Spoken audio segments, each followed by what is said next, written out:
हमारे साथ बात करने के लिए मौजूद हैं बिहार सरकार के labour resources minister Jivesh Mishra जी।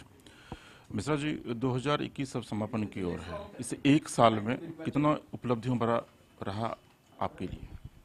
नहीं, हम तो अपने विभाग का जो है वो एक साल की उपलब्धि पेश करने वाले भी हैं, आप सभी लोगों को देने वाले भी हैं कि एक साल में हम लोगों ने विभाग के अंदर क्या क्या काम किया है वो आपकी अदालत में रखने वाले हैं, जनता की अदालत में आपके माध्यम से। एक साल में हमने क्या क्या काम किया है उसकी विधिवत पूरा डिटेल हमारे पास तैयार है जो हम लोगों ने किया है। तो जब बैठेंगे तो उस पर चर्चा होगी विस्तार पूर्वक, उसमें कई पक्ष है विभाग के अंदर का, उस सभी विषयों को लेकर आएंगे तो हम समझते हैं कि वो ज़्यादा बेहतर होगा कि एक एक करके सभी बातों को आपके समक्ष रखने का अवसर मिलेगा और वो सामूहिक रूप से करेंगे। सभी मीडिया के भाई बंधुओं को बुला करके अगले 1-2 दिन में हम वो करने वाले हैं। 2015 को लेकर क्या कुछ प्लानिंग है?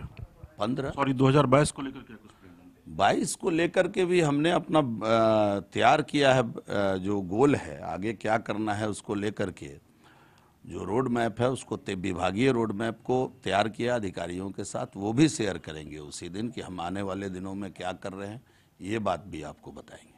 मंत्री जी, एक बड़े विभाग की जिम्मेदारी है आपके ऊपर। चुनाव में आप लोगों ने कई वादे भी किए थे।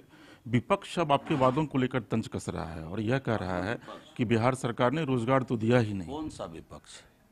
वही विपक्ष जो सत्र खत्म होते जिनका नेता दिल्ली चले जाते थे। हम तो शुभकामना उनको दिए कि अब आ गए हैं बिहार में, रहिए, अब तो अस्थाई पता मिल गया आपको, आप रहिए।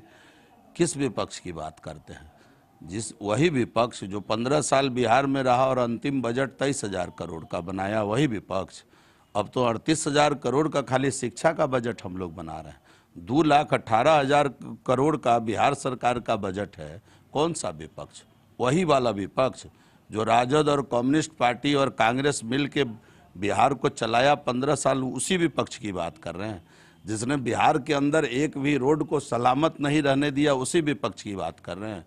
हमको लगता है आप उसी विपक्ष की बात कर रहे हैं जिनके ज़माने में 2 घंटे बिजली नहीं मिलती थी, शायद उसी विपक्ष की बात कर रहे हैं। उनको बिहार के लिए कुछ कहने का अभी कोई अधिकार नहीं है। बिहार आज 700 मेगावाट बिजली को बढ़ाकर 7,000 मेगावाट पे लाया है। आप शायद उसी विपक्ष की बात कर रहे हैं जिसने अपने 15 साल के कार्यकाल में एक इंजीनियरिंग कॉलेज नहीं खोला। हम लोगों ने 35 इंजीनियरिंग कॉलेज खोला।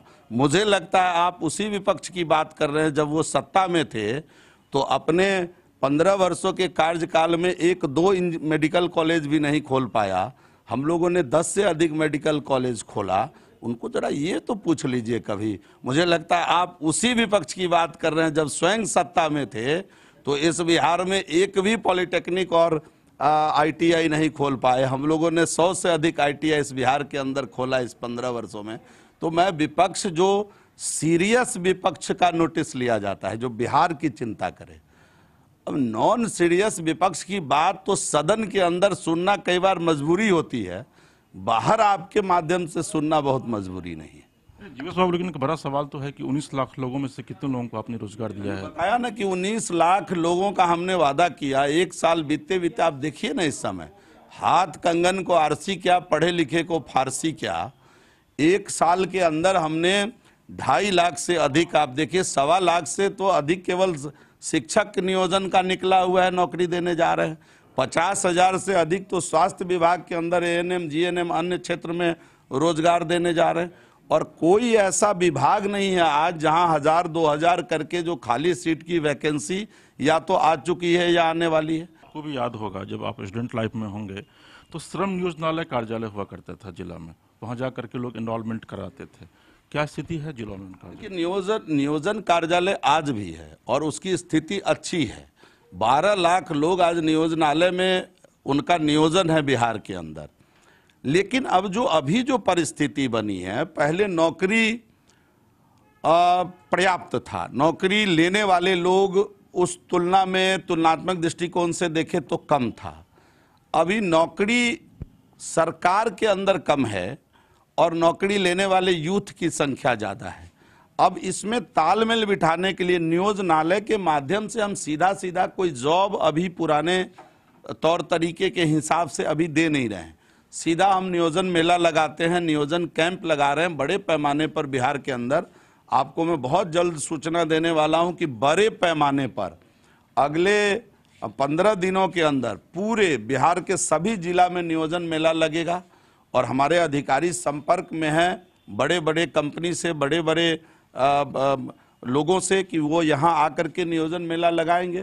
प्रधानमंत्री कहते हैं कि आईटी के क्षेत्र में जो है वो छात्रों को ज़्यादा रोजगार सृजन की संभावनाएं वहाँ पर वो तलाशते हैं।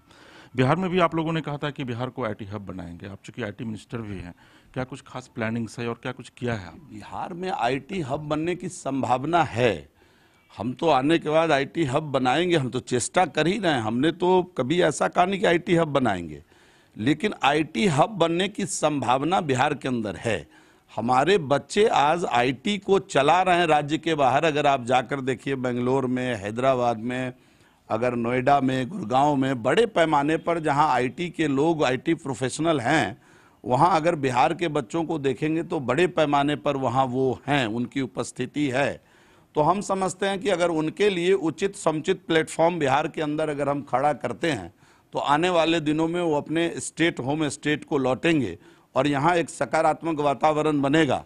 और रोजगार सृजन के क्षेत्र में आईटी एक बड़ा हेड बन सकता है, एक बड़ा रोजगार देने वाला विभाग हो सकता है। टेन्योर में आप 19 लाख लोगों को रोजगार दे देंगे? निश्चित रूप से देंगे, जरूर देंगे। और उसी के लिए हम लोग बैठे हुए हैं, उसकी कार्य योजना भी बना रहे हैं, स्किल डेवलपमेंट के माध्यम से भी देंगे, लोगों को निपुण बना के देंगे और निश्चित रूप से देंगे। इस पर पूरी कार्य योजना के साथ काम कर रहे हैं। चलिए, बिहार सरकार के मंत्री हैं जीवेश मिश्रा जी, और मिश्रा जी कह रहे हैं कि 5 साल में बिहार के 19 लाख युवाओं को किसी भी कीमत पर सरकार रोजगार देगी। पटना से कैमरा पर्सन प्रभात के साथ इसके राजीव, समाचार प्लस। समाचार प्लस, खबर वही जो हमने कही।